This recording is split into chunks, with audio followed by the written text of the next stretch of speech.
रहे हैं अवाम के उठाए गए सवालात, हालत आसरा पर तबसरों, तज्जियों, खबरों पर मुहित प्रोग्राम न्यूज लाइन रिदा सैफी के साथ।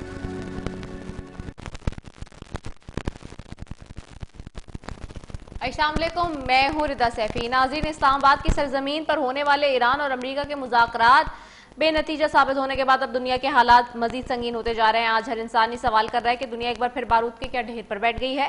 क्या सियासत की बिसात पर बिछाई गई चालें इंसानियत को एक खौलनाक अंजाम की तरफ ले जा रही हैं। आज की सबसे बड़ी और तशवीशनाक खबर यह कि अमरीकी सदर डोनाल्ड ट्रंप ने ईरान के खिलाफ महदूद फजाई कार्रवाइयों पर गौर शुरू कर दिया है। लेकिन बात सिर्फ यहाँ खत्म नहीं। ट्रंप ने दुनिया को शहरक कहलाने वाले आबनाए हर्मस की नाकाबंदी का भी ऐलान कर दिया है।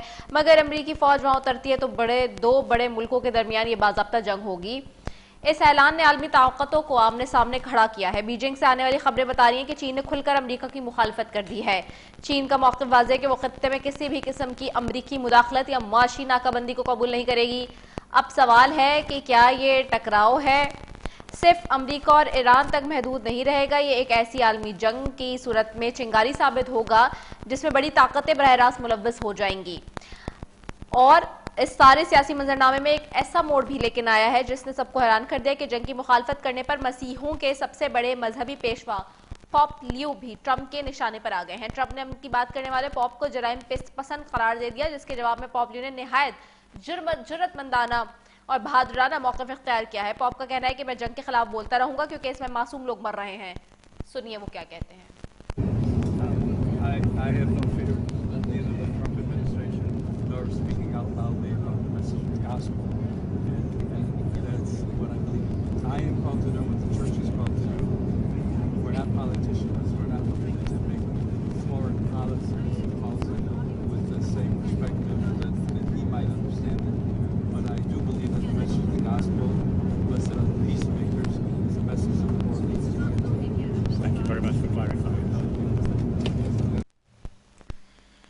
तमाम तरकशीदगी और बारूद की बू के दरमियान एक ऐसी आवाज़ भी है जो अमन और मुज़ाकरात की बात कर रही है, और वह आवाज़ हमारे अपने मुल्क पाकिस्तान की है। पाकिस्तानी वज़ीर ख़ारिजा आसिफ का ताज़ा बयान एक ठंडी हवा के झोंके की मानंद है। उनका कहना है कि अल्लाह ताला पाकिस्तान में मेहरबान है और हम एक बार फिर अमरीका और ईरान को मेज़ पर लाने के लिए पुरुमीद हैं।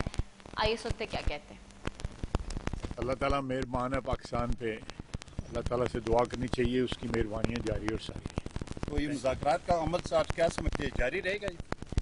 मेरे अंदाजे के मुताबिक तो कोई ना कोई चांसेस जो हैं वो हैं। अभी भी मुज़ाकरात करके दोबारा इनिशिएटिव जो है इत्मीनान ही ज़ाहिर किया जा रहा है। तो इंशाअल्लाह ताला मैं कुछ स्पेकुलेट नहीं करना चाहता, लेकिन मुज़ाकरात के बाद जो माहौल है वो ठीक ही माहौल है, अच्छा माहौल है।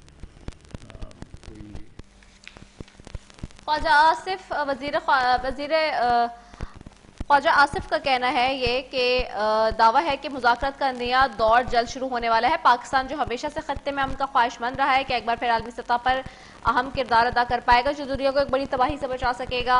आज के शो में हम इन्हीं सवालों पर बहस करेंगे। क्या ट्रंप की महदूद कार्रवाई एक मुकम्मल जंगबंदी की शुरुआत है, या आपने हर्मस की नाकाबंदी से पाकिस्तान दुनिया की माशी सतह पर क्या असर पड़ेंगे?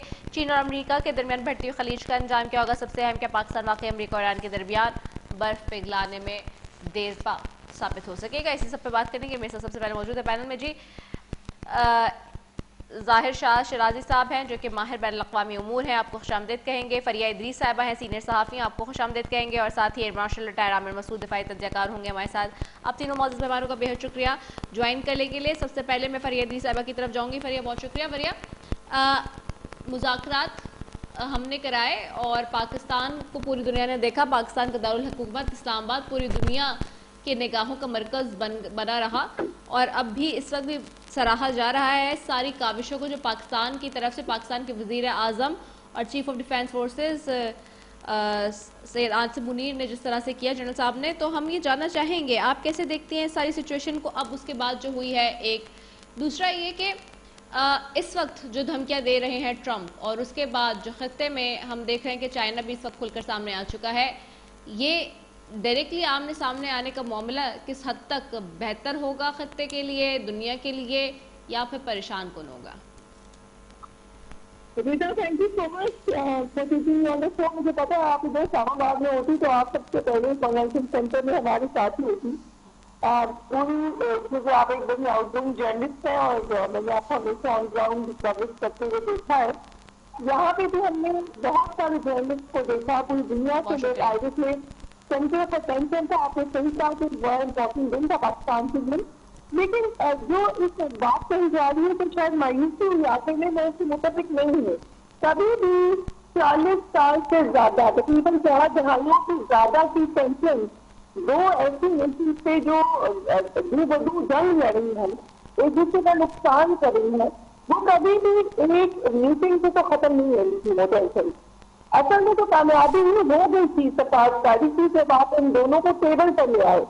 और ना सिर्फ टेबल पर ले आए, पहले पाकिस्तान में मुस्लिम से अलग अलग मुलाकात की और उसके बाद आपने उनको छत पे बिठा दिया। हम जाते हैं जाते मरीन साहब की मास्टर साहब लगी थे, हमारे प्राइम मिनिस्टर मौजूद थे, लेकिन असल में इरानी डेलीगेशन और अमेरिकन डेलीगेशन का इकट्ठे एक टेबल पर बैठ जाना, कई घंटे बैठे रहना, उसमें मैसेजिंग भी हुई। दोनों ने अपने अपने प्रेसिडेंट को कॉल की, एक तरफ से तेहरान को कॉल हुई, एक तरफ से वाशिंगटन को कॉल हुई, दीगर लोगों से बातचीत हुई, टेक्निकल टीम्स आई, वक्फा हुआ, कभी गर्मजोशी रही, कभी कोई ऐसी बातें थी जिनमें सर्विस रही, तो बहुत कुछ हो गया। लेकिन सबसे बड़ी अचीवमेंट ये हो गई कि आप इकट्ठे बैठ गए।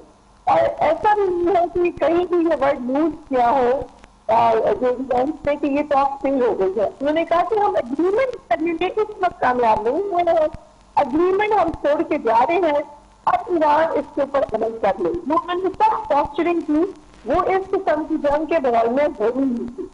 उसके बाद आपने देखा कि ईरान की डेलीगेशन की तरफ से भी ये सब वो आए हैं, उन्होंने अपना जो दुख है उसको बावल करवाया। उन बच्चियों के खून आलूदा बच्चे को लेकर आए थे, उनके नामों की लिस्ट थी, उनके दिल दुखे हुए थे, मगर बहरहाल वो टेबल पर आए और उन्होंने भी अपने जो पॉइंट है वो पेश किए। तो जो प्रेसिडेंट ट्रम्प कह रहे हैं ये बात अभी आगे चली गिरेगा, इतनी जल्दी ये खत्म होने वाली नहीं है। लेकिन जो प्रेसिडेंट ट्रम्प ने धमकी लगाई है, जाहिर है स्टेट ऑफ ह्यूमन एक पॉइंट ऑफ कंटेंशन इस पर बन गया है अमेरिका के लिए। बीच में प्रेसिडेंट ट्रम्प ने ये बात कही कि वो समझते हैं कि हमें इससे कोई लेना देना ही नहीं है, लेकिन फिर शायद उनको उनके एडवाइजर ने समझाया और कहा कि नहीं हम इसमें हाथ नहीं उठा सकते, तो प्रेशर बिल्ड करने की कोशिश है। लेकिन जो सब कह रहे हैं प्रेसिडेंट ट्रम्प, वो तो अपनी ऑल आउट गहरी लड़ाई है, इससे बड़ी नेवी की जंग के साथ हमने देखी नहीं है सदियों में। तो अगर ये फिर गई तो ये बात बहुत आगे तक चली जाएगी। ये ऐसा ही है जैसा कि मेरे घर में कोई चोर आए और मुझे नुकसान पहुंचाने की कोशिश करे और मैं दरवाजा बंद कर दूं, तो वो भी दरवाजा बंद कर दे। आपने क्या बंद करना है, हम खुद ही बंद कर देते हैं, लेकिन नुकसान तो उसका भी है। जहाँ नुकसान मेरा है वो नुकसान तो उसका भी है, और जहाँ पे अमेरिका का नुकसान है वहाँ पे पूरी दुनिया का नुकसान है। इसलिए आप बुकिंग के फौरन मैसेजिंग शुरू हो गई है। चाइना तो थ्रू में भी बात नहीं करता रहा, उनकी वैसे जो ट्वीट आई है मैं तक देखी हूँ कि we are committed for peace and stability in the world, we are monitoring the situation in the middle east, our ships are moving in and out of the borders of the state of Hormuz. We have trade and energy agreement with Iran. We will respect and honor them and respect others. We will not expect others to harm them. We will not meddle in our affairs. Iran controls the state of Hormuz and it is open to us. When China ने अपनी policy declare कर दी है कि आप रोक से जितना है हमारी जहाजों को, बेसिकली उन्होंने ये कहा है कि हमारे एग्रीमेंट है ईरान के साथ, आपकी जंग है हमारी नहीं है। उन्होंने नाम मिल दिया ईरान का एग्रीमेंट का, मगर उन्होंने कहा है कि कोई और हमारे कामों में मुदाखलत नहीं करे, हम तो सिर्फ हम उसको पूरा समझ रहे हैं और हम अपने जहाज भेजते रहेंगे। तो चाइना के लिए मैसेज बाकी लोगों के लिए भी इतनी फिक्र है। तो अब लग ये रहा है कि जो टक्कर है अब वो ईरान और यूनाइटेड स्टेट्स की कब्जे की। प्रेसिडेंट ट्रम्प को ये लग रहा है कि अगर ईरान ने कब्जा कर दिया तो हम कब्जा कर देते हैं स्टेट ऑफ होर्मुज़ पे, लेकिन जो ताकतें हैं वो ऑलरेडी अगर ईरान को एक्सेप्ट कर चुकी है या कर लेंगी। आप देखिए ना यूरोप की तरफ सब किस्म का बयानिया आ रहा है, यूरोप में अकेला छोड़ा अमेरिका को इस जंग में। तो एक तरफ यहाँ पे प्रेसिडेंट ट्रम्प ईरान से लड़े वो दूसरी तरफ चाइना से भी लड़े हैं और दूसरी तरफ वो यूरोप से भी लड़े हैं, नेटो से भी नाराज है। तो उन्होंने बहुत सारी जंगे इकट्ठे ये वहां खोल दिए हैं। तो अब यही है कि अल्लाह ही खैर करे। राइट, ठीक हो गया। जाहिर शाह शराइज साहब आपकी तरफ आऊंगी। जाहिर साहब, हाउ डू यू सी, किस फेज पे चले गए हैं अब ये मुज़ाकरात जो कि पाकिस्तान ने एज अ मीडिएटर लीड लेके करवाए? बहुत बहुत शुक्रिया फरिया जो बात कर रही थी, मैं उसे आगे लेके चलूंगा। देखिए, इस वक्त मेरे ख्याल में डिप्लोमेसी के थ्रू अगर आप चीजें हल करना चाहते हैं वो ओवरनाइट नहीं होती, और शायद ये इन टॉक्स में हुआ। लेकिन एक बात हिस्टोरिकली और हिस्ट्री में लिखी जाएगी कि जिस वक्त तमाम ममालिक एक या दूसरी सूरत में किसी न किसी तरह से कॉन्फ्लिक्ट के अंदर थे, जंग के अंदर थे, पाकिस्तान एक ऐसा मुल्क था जिसने for the sake of humanity जो है ना, इन दो ऐसे हरीफों को एक मेज पे बिठाया जो कि पिछले तकरीबन 47-48 साल से कभी एक दूसरे के साथ बात नहीं करते थे। तो ये एक बहुत बड़ी शायद मतलब हिस्टोरिक कामयाबी पाकिस्तान की है। अब बाकी अगर ये पीस डील होती है या नहीं होती, बाद में होती है, कहीं और किसी जगह पे होती है, ये एक अलग सवाल होगा। इस वक्त मेरे ख्याल में प्रेसिडेंट ट्रंप इस जंग में आने से पहले भी अनडिसाइडेड थे। जंग तो उन्होंने शुरू कर दी थी, लेकिन उनको इस जंग से निकलने के लिए कोई उनकी मनसूबाबंदी नहीं थी, और वो मेरे ख्याल में उनके तमाम प्लानर्स, साबिक CIA ऑफिसर्स और खुद जो है वो इस वक्त कांग्रेस, दोनों डेमोक्रेट और रिपब्लिकन दोनों इस बात पे मेरे ख्याल में मुत्तफिक हैं कि एक इंतहाई गलत फैसला था। लेकिन आप देखें जो टॉक्स हो रही थी इस्लामाबाद के अंदर, उसमें भी हम यही बात करते हैं कि शायद इसराइल के नुमाइंदे नहीं है, लेकिन विटकॉफ और कुश्तर वो इनडायरेक्टली इसराइल के ही नुमाइंदे थे। फिर अगर DG विंस ने जो है वो नेतन्याहू से बात की, तो इट मीन्स वहां से एक मामला जाहिर बात है कि वो ट्विस्ट हुआ कि आया ये टॉक इसराइल की सर्वाइवल के लिए या अमेरिका खुद जो है जंग से निकलना चाहता है। तो ये दो तीन चीजें ऐसी थी। अब बाकी आप इस वक्त देखें, एक बड़ी डेवलपमेंट हुई है, वो है चाइना और ताइवान की जो अपोजिशन लीडर है उनका विजिट चाइना का। ये बहुत बड़ा टर्निंग पॉइंट है, क्योंकि चाइना ने इस हमारे जबर को क्लियर कर दिया है कि ताइवान को वो कभी भी चाइना से अलग हिस्सा नहीं समझेंगे, और जो ताइवान रिवर के दोनों साइड पे रहने वाले लोग हैं चाइनीज है। तो it means it's a very clear posturing कि China is now in an active mode. दूसरा देखिए, इनडायरेक्टली हम ये नहीं कह सकते कि ईरान ने ये जंग खुद लड़ी है। बेशक उसका रिजिलियंस था, उसकी एक लिहाज से बहादुरी कह सकते हैं, उसकी कौम की जो है सपोर्ट थी, लेकिन चाइना और Russia they were in the background. इसको ये दूसरी राय नहीं है कि ये जंग इस वक्त टेक्नोलॉजी की जंग जो थी वो अमेरिकन टेक्नोलॉजी और चाइनीज रशियन टेक्नोलॉजी का एक बिल्कुल मजबूआ था, और जिसमें दुनिया ने देखा कि अमेरिका मिलिटरीली उसको कितनी शिकस्त हुई, क्योंकि उसका हर वो जहाज जो कि समझता रहा है वो एक लेटेस्ट और कहते हैं ना कि प्रेजेंट वॉर जनरेशन इक्विपमेंट था, वो इस जंग के अंदर तबाह हुआ। चाहे वो B-52 था, F-35 था, या उसका जो पेट्राइट सिस्टम था, डेविड स्लिंग था, मे बी मिसाल आप कह रहे हैं कि स्ट्रिंगर थे। ये ओवरऑल एक बहुत बड़ा लॉस हुआ। दूसरा, पेट्रो डॉलर का जो इस वक्त पेट्रो डॉलर को शिकस्त दिया, वो काउंटर किया चाइना ने और ईरान ने मिल के मेरे ख्याल से, क्योंकि देखिए जिस तरीके से चाइनीज ने एक साइकोलॉजिकल वॉरफेयर के थ्रू इकोनॉमिक वॉर लॉन्च की है अमेरिका के ऊपर, वो उसके लिए ज्यादा नुकसानदेह है, और मेरे ख्याल में अमेरिका इससे निकलना उसके लिए बहुत मुश्किल होगा। And then coupling with Chinese, जिस तरीके से रशिया ने ऐलान किया कि आप जो है वो ट्रेड जितना ऑयल ट्रेड होगा वो येन में होगा, तो ये एक और बड़ा आप समझ लें कि अमेरिकन जो मिडिल ईस्टर्न दौलत को लूट रहे थे, पेट्रो डॉलर इकोनॉमी, वो मेरे ख्याल में अमेरिका को जो है ना वो उसका नुकसान होगा। तो इस वक्त अगर देखा जाए तो अमेरिका लिटरली शिकस्त खा चुका है। जो प्रेसिडेंट ट्रंप की धमकियां हैं, आई फील कि ये एक सुपर पावर की एक पोस्चरिंग आप समझ लो, अपनी साख बचाने के लिए शायद वो ईरान को डरा के वो काम लेना चाह रहे थे, जो कि वो जंग में नहीं कर सके। ये एक बड़ा मेरे ख्याल में सेटबैक होगा। आखिरी चीज ये कि मैं समझता हूँ कि अगर आप नाए हुर्मुज़ को ये बंद रखते हैं तो बेशक क्या जो यूरोपीय यूनियन है, इस वक्त स्पेन है, इटली है, फ्रांस है, क्या वो आराम से अमेरिकन का इंतजार करेंगे कि उनकी जो ऑयल सप्लाई है फ्रॉम अपना हुर्मुज़ उसको बंद किया जाए? मेरे ख्याल में ये होने वाला नहीं है। हाँ, बेशक आप इसको इस वक्त एक टैक्टिक कह रहे हैं, प्रेशर टैक्टिक कह रहे हैं ईरान को दबाने के लिए, लेकिन देखिए ईरानियन का रिजॉल्व बड़ा वाज़ेह है। उन्होंने कहा जी वो जंग के लिए पहले भी तैयार थे, वो अब भी तैयार हैं। आप उनके उसको स्टेट ऑफ माइंड को देखें कि उन्हें जब इस टॉक्स के लिए आ रहे थे तो उन्होंने कहा कि हम ट्रस्ट नहीं करते अमेरिकन और अमेरिकन पॉलिसी लेकर के, तो लिहाजा we are ready for war. तो अब मेरे ख्याल में क्या अमेरिका दोबारा इस जंग को शुरू करना चाहेगा? अगर ये जंग मजीद प्रोलॉन्ग होती है तो आप देखेंगे कि इसराइल इस तमाम ऑनस्लॉट को बर्दाश्त नहीं कर सकेगा और आप देख लेंगे कि विद इन नेक्स्ट 15 डेज आप इसराइल की मजीद तबाही होगी। तो इतना आसान नहीं होगा, मुश्किल सूरत हाल है, लेकिन इस तमाम मुश्किल सूरत हाल के अंदर मेरे ख्याल में पाकिस्तान का रोल बड़ा इंपॉर्टेंट है। एंड स्टिल मैं ये समझता हूँ, जैसे फरिया ने कहा कि टॉक्स फेल नहीं हुई, जैसे कि लोग उसको मिस इंटरप्रेट कर रहे हैं। बेशक एक ऐसे नोट पे टॉक्स के अंदर हमारा एग्रीमेंट नहीं हो सका दोनों फरीकों के दरमियान, लेकिन एक साथ ये भी उम्मीद है कि टॉक्स जारी रहेंगी और maybe we can see another round in the next week or so, और उम्मीद की जा सकती है कि शायद एक अंडरस्टैंडिंग होगी। राइट, अंडरस्टैंडिंग होगी। मैं air marshal retired Aamir Masood साहब की तरफ भी जाऊंगी, दिफाई तज्ज़ियाकार हमारे साथ हैं। एयर मार्शल साहब, हमने देखा जो हमने पूरी अपनी नेक नियति के साथ कोशिश की और पूरी दुनिया ने देखा कि हमने जंग को रुकवाया भी, सीज़फायर भी कराया, हमने पूरी तैयारी के साथ जो है मुज़ाकरात की टेबल पे दोनों फ़रीक़ैन को बिठाया भी। और अब जो सूरत हाल है, ख़ास तौर पे जो अमरीकी फ़ौज ने ईरानी बंदरगाहों की नाकाबंदी शुरू करने की बात की है और ईरान ने बड़ी कैटेगोरिकली कहा है कि ऐसा कुछ भी नहीं है, इस सब को आप जो देख रहे हैं और ख़ास तौर पे इसमें जो चीन के अब की तरफ से भी जो बयानात सामने आ रहे हैं, आप इसको कैसे देखते हैं, क्या एनालाइज करेंगे? जी, बहुत शुक्रिया आपका। बिस्मिल्लाहिर्रहमानिर्रहीम।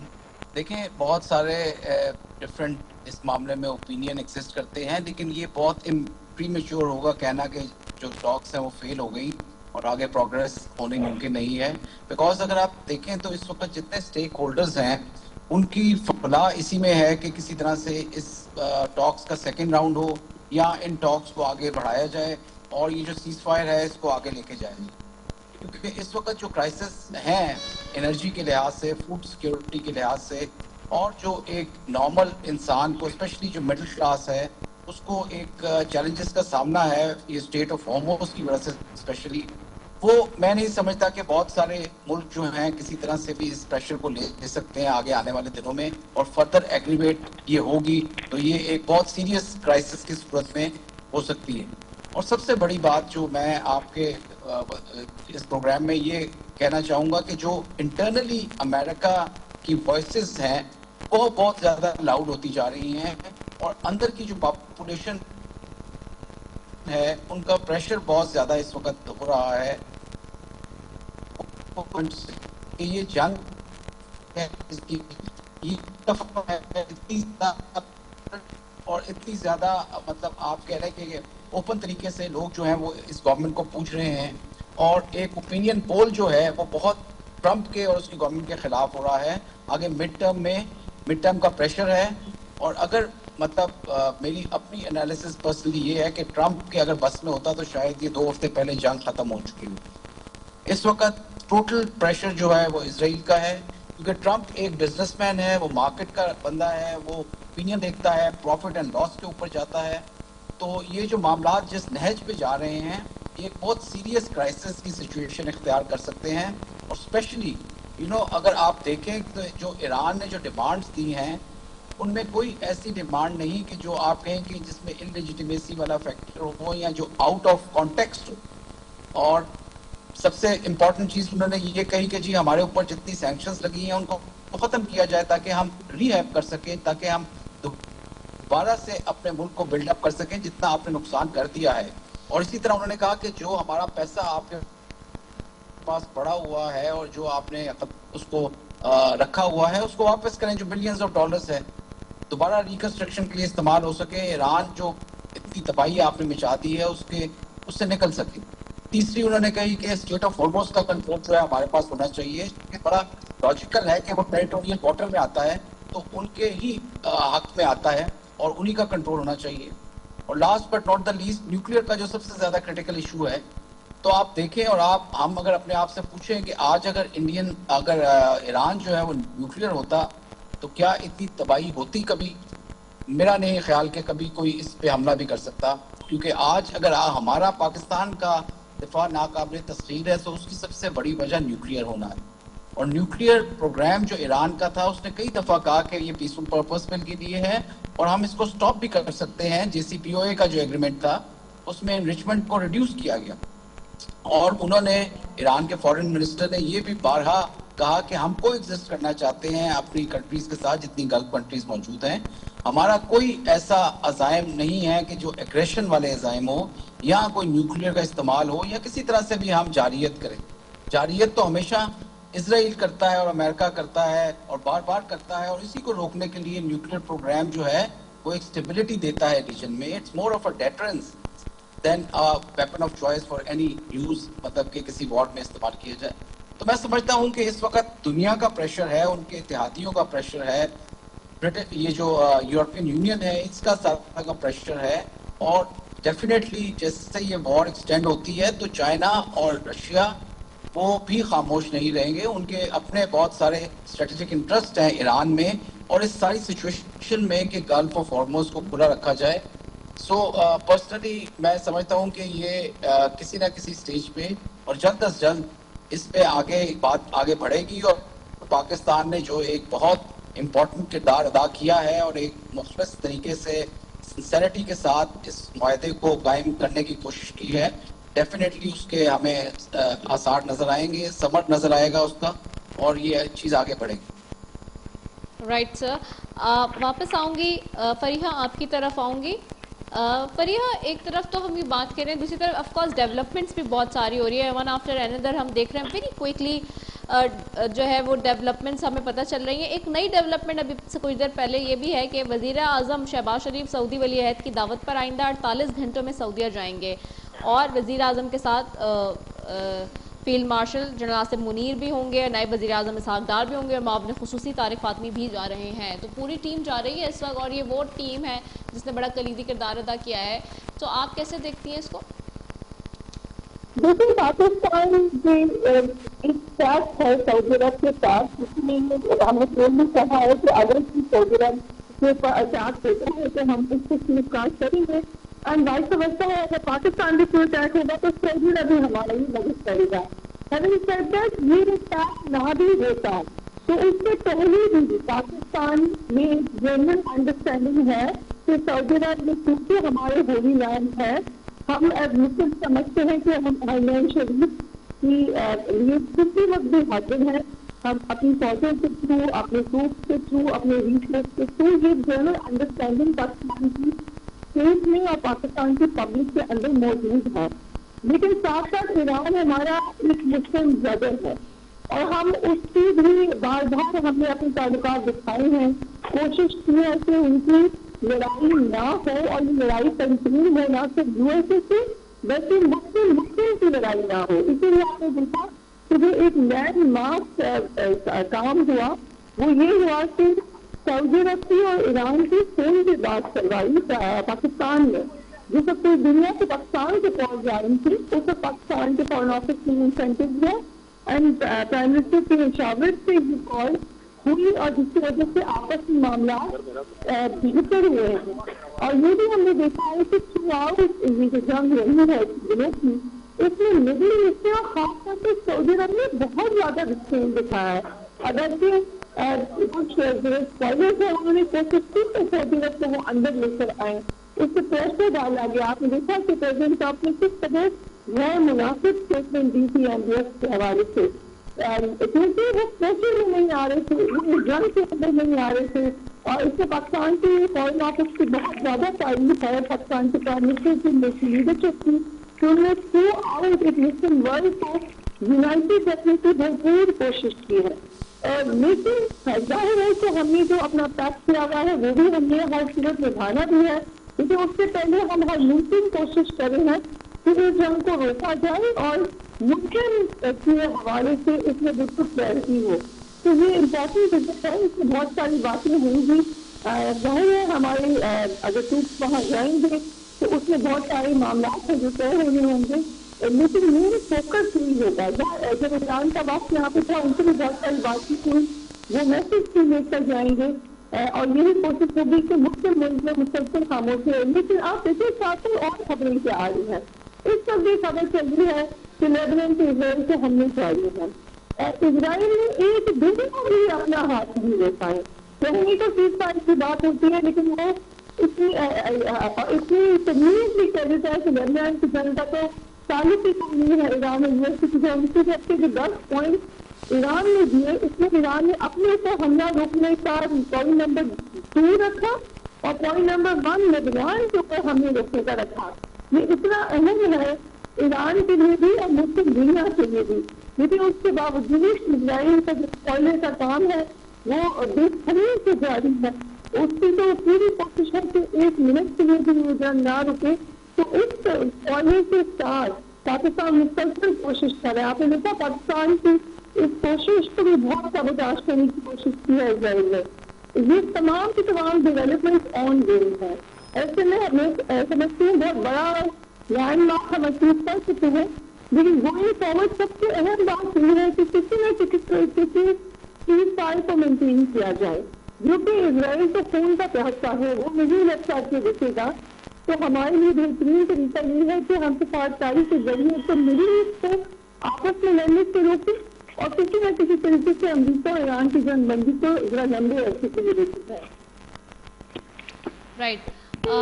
मैं जाहिर शाह शराई साहब आपकी तरफ आती हूँ। जाहिर साहब, आपको आवाज़ आ रही है मेरी? जी बिल्कुल आ रही है आपकी आवाज़। ठीक हो गया है। जाहिर साहब, ये आपसे भी मेरा वही सवाल है, उसी हिसाब से बात कर रही हूँ कि अभी हम जो देख रहे हैं कि सऊदी अरब जा रहे हैं वज़ीर आज़म शहबाज शरीफ, ना सिर्फ वो बल्कि पूरी टीम जा रही है। वही टीम है जिसने सारी काविशें की हैं इस एतबार से कि जी मुज़ाकरात कामयाब हो जाएं और मुज़ाकरात की टेबल पे सब आ जाए। आप कैसे देखते हैं इसको? देखिए, मेरे ख्याल में इस वक्त जो अहम विजिट है प्राइम मिनिस्टर और तमाम टीम का बशमूल हमारे फील्ड मार्शल का, ये मेरे ख्याल में मच एक्सपेक्टेड था। और इसमें 2 चीज़ें कही जा रही थी कि शायद हम सऊदी अरब इसलिए जा रहे हैं कि वहाँ पर एक मैकेनिज्म डिवाइस किया जाएगा जिसमें अगर आप नाए हुर्मुज़ का एक न्यूट्रल कंट्रोल पाकिस्तान और सऊदी अरब उसको पेट्रोल करके करें और इंश्योर करें कि इसकी सिक्योरिटी और सेफ्टी जो है वो मेंटेन की जाएगी, तो ये एक बड़ा अहम फैक्टर होगा। लेकिन इस वक्त हमें ये देखना होगा कि आया ये फिजिबल है या नहीं। दूसरा देखिए, जो पाकिस्तानी ट्रूप्स अगर गए हैं सऊदी अरब, तो उसमें कोई ऐसी मेरे ख्याल में परेशानी वाली बात है नहीं, क्योंकि they are not there to fight the Iranian forces, बल्कि वो सऊदी अरब की सिक्योरिटी के लिए हैं। और अगर हम ये देखें तो 1981-82 से लेकर अब तक जो है पाकिस्तानी ट्रूप्स वहाँ पे रहे हैं और अभी भी जो है ये यहाँ रहेंगे। लेकिन इसमें देखिए, कतर और सऊदी अरब अगर इस तमाम सिस्टम से बाहर निकलते हैं तो मेरे ख्याल में इतना बड़ा मसला नहीं होगा। वो पाकिस्तान शायद कन्विंस कर चुका है इनको कि आपने किसी भी तरीके से रिस्पॉन्ड नहीं करना ईरानियन अटैक को। बाकी आप देखें, यूएई, बहरीन और कुवैत, ये ऐसे ममालिक हैं जो कि इनडायरेक्टली हम देखें ये हमेशा से इसराइली प्रॉक्सीज रहे हैं। ये ज़ायनिस्ट लॉबी के बिहाफ पे पाकिस्तान को भी डिस्टेबलाइज करते रहे हैं।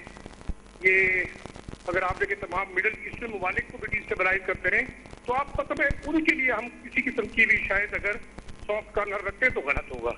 हाँ, अब ये देखना जरूरी होगा कि आया तमाम नए जो मिडिल ईस्टर्न एक रिस्ट्रक्चरिंग हो रही है उसके अंदर पाकिस्तान का रोल क्या रहेगा। लेकिन मैं ये समझता हूँ कि पाकिस्तान के लिए शायद 50% जो है चांसेस हैं कि मिडिल ईस्टर्न क्राइसिस से पाकिस्तान को बहुत ज्यादा एक एज हासिल होगा, न सिर्फ सिक्योरिटी के लिहाज से बल्कि हम देखेंगे कि फाइनेंशियली भी मिडिल ईस्ट की रिवाइवल और यहाँ पे एक फाइनेंशियल जितना एक बूस्ट होगा उसमें शायद पाकिस्तान का एक बड़ा रोल रहेगा।